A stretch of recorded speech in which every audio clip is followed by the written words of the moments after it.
tell us what you're doing here at Kincardine? We're selling as much as we possibly can. Are you?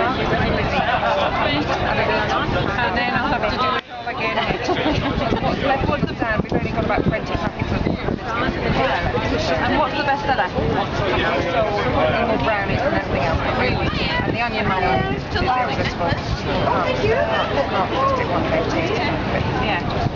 And have you got any new ideas for new products? Well, people are about gluten-free products. So we might try some gluten-free. If we made gluten-free biscotti, we would have gluten and dairy-free products. So that might be quite interesting.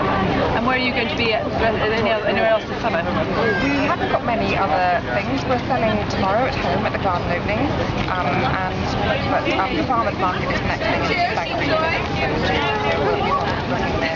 Lots more baking market. You like baking, don't you? She's got a day off on Monday. I hope it's Monday. Is it Monday? I don't know.